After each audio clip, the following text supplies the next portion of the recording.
Good afternoon and welcome to the Joey and Greg show. My co-host Greg cannot possibly be quiet as we start this show. Why is that, Greg? Why can't you just be quiet as we get started? It's just a complete and utter lack of respect. That's what it boils down to. Yeah, makes sense. This show has the temporary name of Save the Atheist. I say this every week because we're going to come up with a new name, and we worked on it very hard this week, didn't we, Greg? We did. Well, you did. I gave like one. one. Racked our brains, and we both came up with long lists of ideas, didn't we? Right. Again, yeah, you did. I came up with like one idea, but it was by far the best. Oh, what was your idea that was the best? I don't even remember. I just know all yours were terrible. Oh, it must have been wonderful if you can't remember it. I think the one that we both started liking kind of was a Clash course. Yeah, that's true. I like the idea of Clash.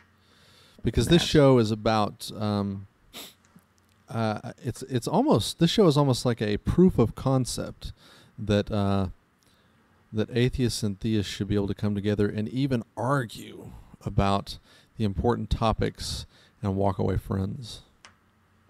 Yeah, that's absolutely true. I've been trying to come up with a name that brings that concept together, but it's really tough. So audience, help us out here. If you have any ideas there, that would be great.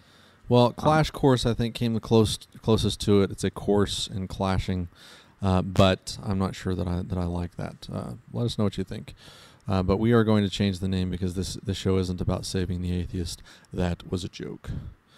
All right. So this week we are going to continue our discussion from last week, and the discussion was, does the Bible have value for understanding the character of God over and above other religious texts? And Greg's an atheist, so he doesn't believe that any of these texts have value in understanding the character of God, and that was the position that he took.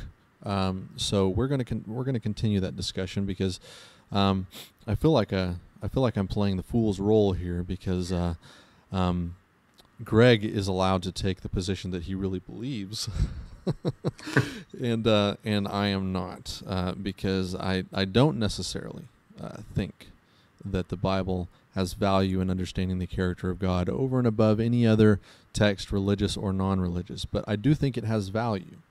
And I think it has value in understanding the character of God. And we're going to continue that discussion. Last week, Greg, if I can try to summarize where we left off, I was making the argument that if we can observe something in reality and what we observe to be true is in this book, that we can establish that it is, we can say that is the Word of God, assuming that God is the source of that which is true. Yes, I believe we had established. One thing I want to say about last week, I went and watched our show again. Well, I only watched it once, the first time I was part of it. But I went back and watched our show, and I realized that I was missing a key point that you were making. Had you thrown in it wasn't your fault, it was my fault, but had you thrown in the phrase non-convertible, I would have gotten exactly what you were saying. You were saying that it is not a convertible proposition to say that if God says something, it is true, that is not, that you cannot convert that to, therefore, all things that are true are said by God. Okay, his audio is gone. Guys, hold on just a minute, Greg. Okay, your audio has vanished, Greg. All right. Can we continue testing here? Your audio is now back. All right. Don't know what happened there. Okay, so that's what you were arguing. Is that not true? Yes, that is absolutely true. Okay. All right. So, and I get that now. I was just being stupid. Okay. So, but let me just, maybe we should go back and rehash that quickly, okay? Because, I did say that we could go with if God says something, it's true, and not with if something is true, God said it. We can certainly do that, but we have also granted some other things. Number one, we have granted that God is the creator of all things. Yes. Okay. All right. And let's see. I think that there was something else we granted, but we'll come back to that. Let's just talk about that one for a minute. If God is the creator of all things, then He is the creator of the reality that is around us, and He is the one who has formulated whatever truth we see in this reality. He has formulated it. Yes, that would be, I guess, by definition, right. Correct. And I'm going to argue, and I'm going to argue to my death on this show, that when we speak, that our voice and the quote unquote words from us, so to speak, do not always come from us in an audible voice. That we speak with our actions, we speak with the things we create, we speak with the things we don't create, the things that we do and don't do, and that when you say word or something that somebody said, that to be so strict to say, well, this was not a voice that came from them, and so therefore they did not say it, that is a narrow view. I'm absolutely happy to grant that, actually. I think that, it is a touch on the nitpicky side to say that it wasn't stated. But specifically what I mean when I say that it was not stated, it doesn't mean it wasn't stated verbally, but that the information was not given by revelation through a means other than the thing itself. Right. Let me stop you for just a second, Greg. Can you turn up auxiliary 1 on the house so that I can hear him better? All right. Go ahead, Greg.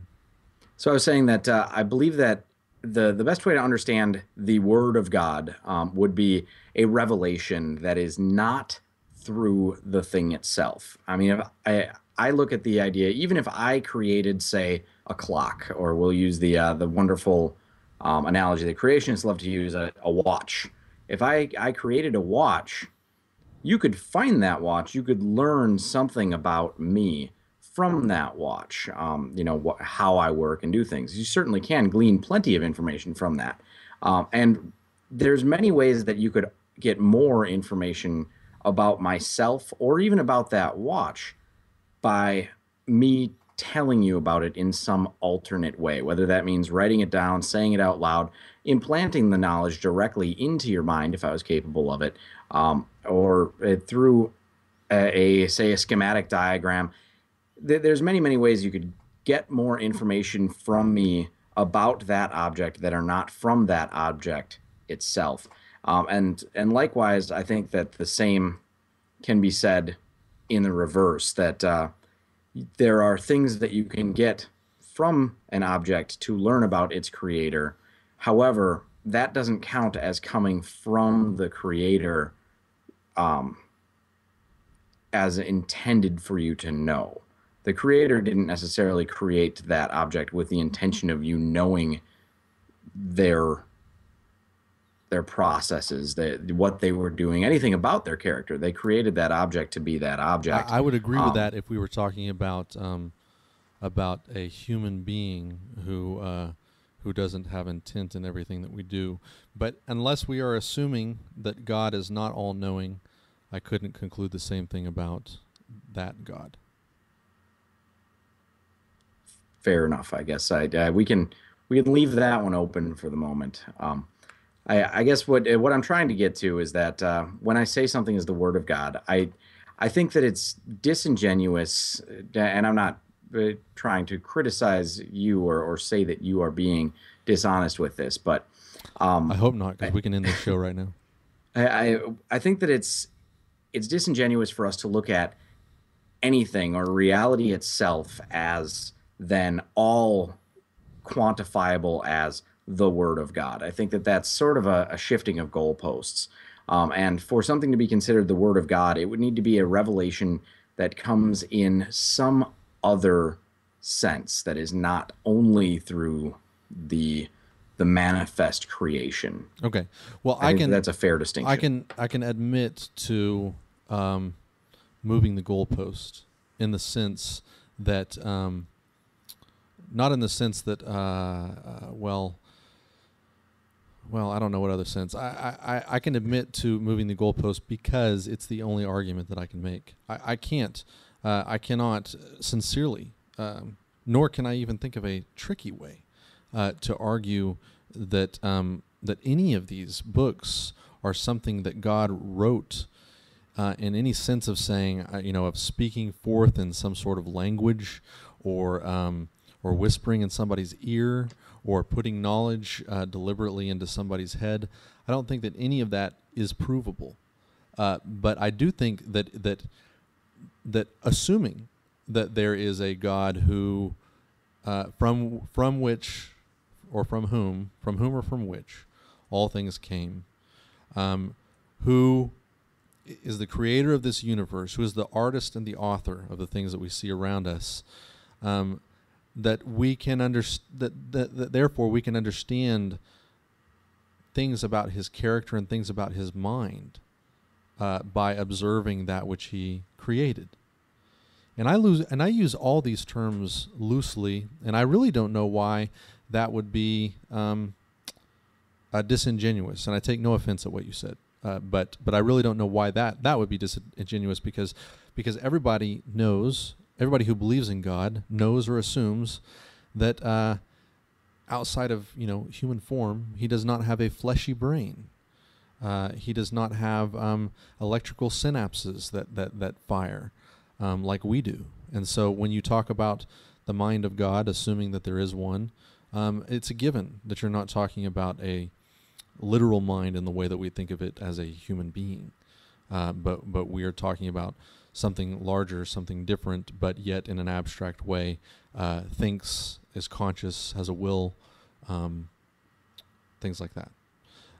So I think that, just assuming for a moment again that creator exists and that he is the author of these things, that is the only way that we can determine if something is the Word of God, to say, does this reflect the truth of the creation that we see around us? And by the way, if God did speak forth, this is still the only safe way to determine that which is true and that which is not. If we suspend our ability to observe reality and say for ourselves, with the mind that has been given us by the Creator, that what is being said in this book has nothing to do with the reality that I see around me. If we suspend that, then we open ourselves up to being deeply deceived. Well, Joey, I'd love to come with a retort to that, but I think in doing so, I'd be refuting my own case. That was a beautiful restatement of the point I was trying to make with this topic. I think I can rest my case with your last statement there. Well, at that point, we certainly do agree, and damn it, not damn it that you won, but damn it that we agree, because yeah. It's an interesting conundrum, and I wanted to comment on that if for just a moment. That here we have an atheist and a believer who can look at something like the Bible and say, even if the Bible is thought to be the Word of God, insofar as that it is a way that we can glean information about God, we would have no way to know that is information about God without comparing it to the reality around us. It's similar to the analogy I used at the end of the show last week, was if we had art scholars, art critics describing a painting by Van Gogh, say Starry Night, and we were to read dozens of these, we may be able to measure one against the other one and say this one is more beautiful to read. This one gives me a better feeling about what that thing is. And we may even say that this one describes more of but why Van not Gogh's just look at the painting? Why not just look at the painting, right? Right, yeah. In the end, though, yeah, they could all, not only is the painting the better source, sure, they could all also be completely wrong about the painting and not Certainly. telling us anything about it Certainly. unless we look at the painting itself to compare it. So the Certainly. painting is the ultimate And authority. I'm glad you brought that up, because I thought about that statement that you made a lot, that cheap last-minute statement that you just insisted on cramming in there. No matter how hard I fought you, you were just going to just shove that into the last tenth of a second of our show. And then counting on the fact that I would forget about it, but you have made the fatal mistake of bringing it up yet again. Because what came to my mind later was that you have totally destroyed the value of all science books. That is a fair point. But what is a science book other than a catalog? And the value of a science book is, it has nothing to do with the words that are on the page, but the accuracy of those words to realities. Certainly. So a science book written in 1742 is going to have significantly less value in today's modern understanding of science than it did in 1742. Here is the value of a science book, is that it takes people who it is a leg up for people. They can read that book. They can read in a month. They can read a book that it has taken another scientist a lifetime to write. And they can glean all kinds of information that scientist has so generously given from his experiences over a lifetime. And some people who read that book will want to go and verify that information, and some people won't. And it is to be credited to the people who become really passionate about this information and science itself, who will go and re-verify this information and take us a step further. And this is how we move forward in science. And might I also argue that this is how we move forward in life, is by questioning things. But it is still of value to the people who are not going to spend all of their life questioning those things, because it at least brings them up to speed with the science of the current day. I can actually completely agree with you on this point. I think that it's a wonderful point, actually, that yes, there certainly is value to philosophical writings, to the poetry in the Bible, to the Bible itself, or just even in the literary sense, it has value to humans in that respect, and also for the collections of the musings and the theological thinkings of people in the past that could help inspire people or bring other information. But we have to remember that the question isn't just, does the Bible have this value, but is it more valuable than any other similar book with a similar collection of writings? Right. And I think that and I don't think that I could have won that argument, but I was trying to trick you by keeping score. And that was, I was just playing around with that. But I was sincerely trying to argue for its value in the way that I view what is the Word of God. Because as much as I am repulsed by the ideas of the Old Testament, especially, of genocide and forcing a rape victim to marry her rapist, of slavery, of killing people for the most insignificant of reasons. As much as I hate all that, and hate that we as a much more advanced society that there are pockets, even enormous pockets, that would embrace it, if only just in what's the word I'm looking for? They don't. People who don't embrace slavery, people who don't embrace genocide, would embrace the Bible and say it's all true.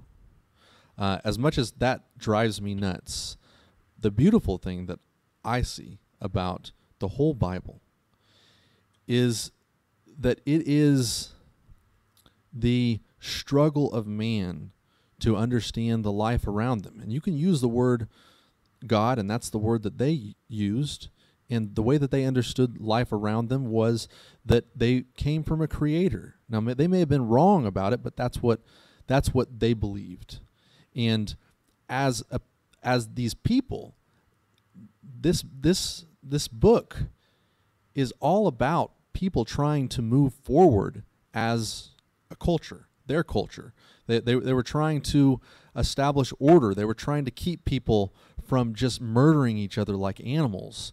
And they had a brutal way of going about it, but it was the best that they could do at the time. And they were dead wrong for the most part, but it was an effort. At least they were trying. I guess I can't disagree with you on that one. I think that it certainly is an anthropological catalog of what people went through in those times. And again, we can certainly respect it in an academic sense, if nothing else, for that. I mean, even the law about sometimes when we bring up the law about the rape victim, people will argue that it was right because back then, if a woman was raped, she didn't have any value. Nobody else was going to marry her, and that's all true. That's true. So the law was there to protect the father and to protect the child, because she would be shamed, she would be worthless otherwise. But that law was there to make something right within a society that was fundamentally wrong. Its viewpoint of women was completely wrong. Its view of women as property, there was nothing right about it, and so it was trying to make an injustice right within a system that was already unjust. Right. It was throwing a Band-Aid on a severed leg. It was may have been a small and temporary fix, but in the end, it's not the solution that you're looking for. Yeah. So I don't think there's anything unreasonable about saying let's just set that aside as an old science book, and let's keep writing. Let's keep struggling to move forward, because they were struggling to move forward, and for us to confuse what they were doing with something that was completely right and something that was revealed to them perfectly by a perfect God, something that was empowered to them to write down perfectly and without mistake and to be translated perfectly over and over and over again through the centuries, is a concept that keeps us from moving forward. Once again, I have to agree. I think that I don't know. It's interesting coming from the atheist perspective that I would not see this as a struggle to understand God, the nature of God, or the nature of creation or existence. But that doesn't mean that there's not serious value in trying to understand the world around us, the universe in which we live, life and how it works. Wait, you don't see it as what? All pursuits that are imperfect and will hopefully improve over time as long as we continue trying. And we need to catalog what we're doing so that future generations don't have to reinvent the wheel. Let's rewind for a second, though. You said as an atheist, you don't see it as what? I don't see it as trying to understand the nature of God or his creation, as in... You don't see what as trying? You don't see the Bible as trying to understand the nature of God? The pursuit in general. The Bible or any of the things that we do, I just... But they were trying to understand the nature of God in the Bible. Right. And I think that it was a subject without an object. Okay, fine. Yeah, I understand that. Okay, so anyways, I was just trying to find a place where we could disagree again. Okay. Well, right. Since it seems we've I don't agree. This topic, hang on just a second. I don't agree. I don't agree that it was a subject without an object, because I think that when you say it's a subject without an object, you are being very tight with language. They looked at the world around them, and they concluded that we came from something, and they used the word God.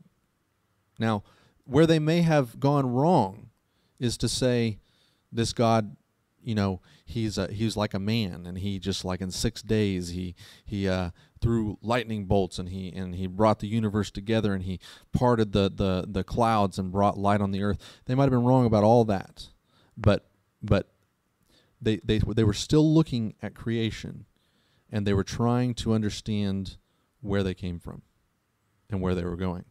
And they used the word God. Now, they might have been wrong about a lot of things about that definition, but God, in my opinion, represented to them their origin, and that is the object.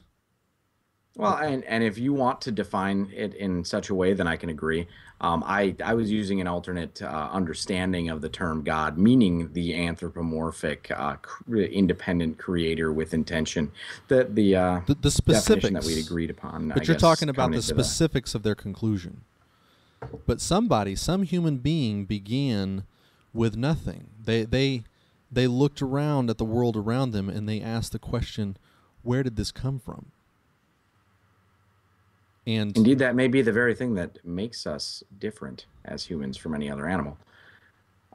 And I agree that I actually look at theology as early science. It was an early attempt to understand the world around us when we did not have the tools that we have today. I think that you're trying to find somewhere for us to disagree, but I don't think that it's going to work on this particular topic. I think we do. I think we do disagree a little bit there because well, I mean, I don't, but I don't think that you are agreeing that we agree here, because you're still calling it a subject without an object, but yet you are saying that it's the earliest science books.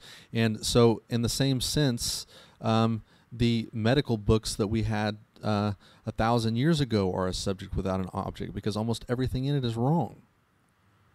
But yet people were trying to heal others. As I granted to you, if we look at the definition of theology as people trying to understand the nature of their existence, and their origin, then yes, it certainly does have an object. I was thinking about the object, I mean, using the definition God that, again, we had agreed to at the outset as a creator that has a intention, that has independent. So I'm being a little,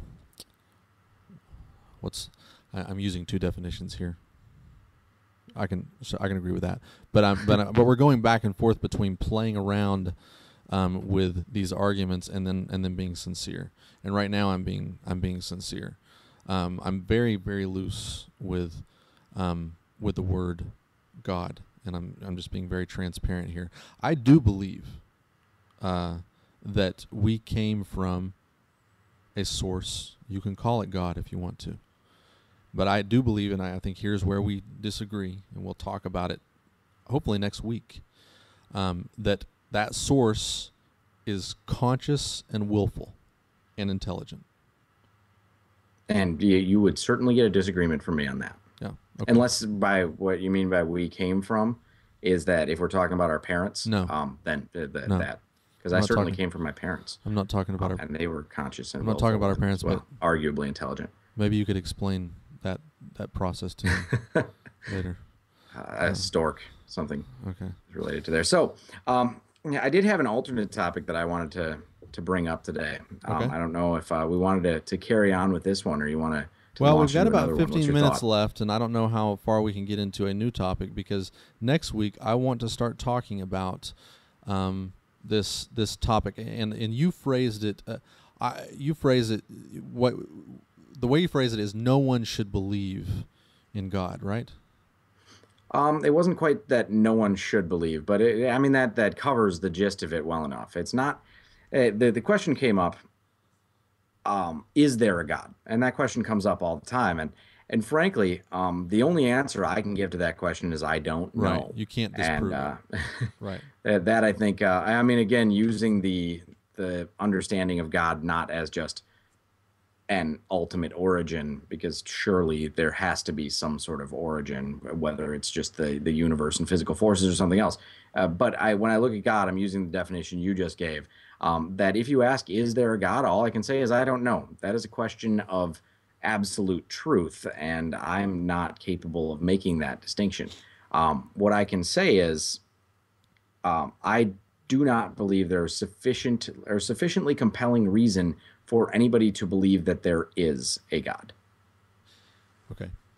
All right. So in any case, we are going to talk next week. We're going to begin a discussion that has something to do with the existence of a conscious and willful creator. I use the word God because it's shorthand, possibly poor shorthand. Maybe I need to stop using it, but it's 3 letters and everything else is so much longer. Well, the conscious and willful creator, I think, is a certainly a fair definition that we could stick to in that respect. I even thought about trying to use conscious and willful creator and turn it into an acronym, but that didn't turn out very well. No, I can see where that would be a struggle. Yeah.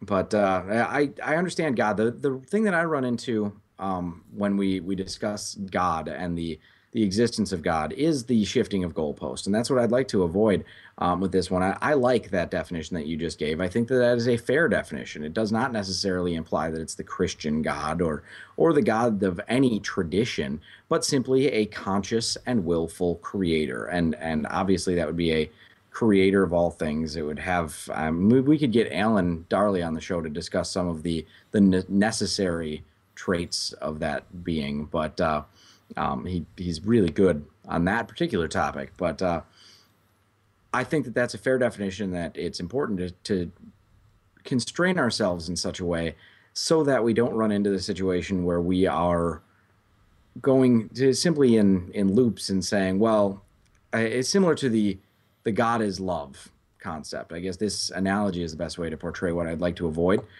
When I hear somebody say that God is love, I can accept that. I can say, sure, your understanding of God may include all that is love and more. But Right. if you mean to use God and love as interchangeable words, that God and love are absolutely equivalent, then we run into a problem, because I don't think that that's a very good representation of what the word God traditionally means and carries meaning to. So what we're doing is just redefining words, and it's your prerogative to do so, but it loses a lot of the meaning in interpersonal discussions. So I think that if we just say God is whatever created or whatever is responsible for the origin of the universe, be that the universe itself or a multiverse, then sure, obviously that God exists. I mean, that's a logical impossibility for it to not exist. Right. But it needs to be a conscious and willful creator for that to really, I think, be representative of the traditional usage of the term. Right. Okay. I agree. All right. So we got about 10 minutes or so left in the show. What do you want to do? I don't know. What do you want to do? I don't know. What do you want to do? I did want to say this. I'm looking forward to doing my show after this one. We do have Sarah Moorhead also coming onto the place from 8 to 10. I had wanted to be a part of that, but I will not be able to join. Unfortunately. Uh-oh. Does Dr. Jones know about this? No. This is an outrage. A relatively recent change, but my wife's grandfather had a stroke, or I'm sorry, my wife's grandmother had a stroke earlier this week, and she is not going to make it. And my wife has asked that I do not do the 8 to 10 show tonight because she just needs me to be present for her. So I regretfully will not be able to do that portion of the show, but I still wanted to give a plug for it and say how important it is that that people do watch that show, and how much support I have for Recovering from Religion, and how much I feel that the New Covenant group has in line with what they do, and how closely we can help one another out. So yeah, absolutely. This is my regrets. I will not be able to do that show this evening. Well, I'm sorry to hear about your troubles. Send our love, please.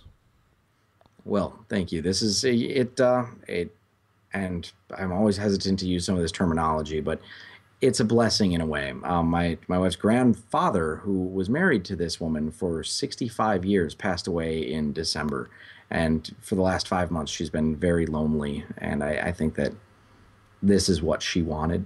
So it's, she believes, she's Catholic and a very, very devout believer. And she believes that she will see her husband again very soon. And for for all that I can say is I hope she's right, because they were absolutely happy together. That's wonderful. On a different note, we are also going to have an artist with us tonight. His name is Vince Loria, and he's going to be just a part of the ambiance here. He's going to bring some creativity to the picture. He's going to be back behind Dr. Jones on stage, painting a picture while we're doing the interview. And we'll stop from time to time and see how he's going. But he's a master of his craft, so it should be very interesting to see what he comes up with. Excellent. That's interesting. The live painting. Yeah. Do you have any idea what he's going to be painting? No, but I can tell you this: he's an atheist, and he believes that we have been visited by aliens. Interesting. Yeah. I look forward to the show. I won't be able to watch it live, but I certainly will watch it. I don't know if I buy into any of the argument about being visited by aliens. I'm like you. I don't think there's any solid evidence of it, but I would like to think that there is life out there somewhere aside from here on this planet. I personally, and this is an interesting side note, I guess, to this conversation, is that I look at this using, I think it's Drake's postulate, the idea that it is most likely and the most parsimonious idea, to use the scientific term, is that there is more life out in the universe, and that's based on the fact that life exists in at least one place, and the universe is incredibly vast. So, if from the scientific sense that abiogenesis, or the origin of life from non-living material on a planet, given certain conditions, is possible, we have to assume in an infinite universe that it's not only, or it has happened more than once, that if it's possible at all, it's probable that it's happened many, many, many, many times. Blah, blah, blah, yada, yada, yada, aliens exist. All right. Right. But now then, to go from there to aliens have actually come here and visited us, now that's a pretty big leap. Yeah. Anyways, he's a tremendous artist. I've seen, he has some of his work on Facebook, Vince Loria. You can look him up. He's one of my friends. He's great at what he does, so we're excited to have him. I met him a month or so ago at a Freethinkers meeting, and he's a fascinating person, so we're excited to be having him. And Sarah Moorhead as well on the show this evening. It's going to be a great show, one that you won't want to miss. This show has run out of steam because I refused to get into next week's topic, and there's not enough time to get into Greg's topic. So I suggest we do what I have encouraged all of you hosts to do since day one, and nobody ever understands what I'm saying, and that is you can always wrap the show up early. I always wrap the show up late. I know. I thought that was what you were trying to tell us. That I was just confused. So you're saying that your perception of the world is backwards. All right, and with that, we are going to end the show. We will see you next week, and we love you.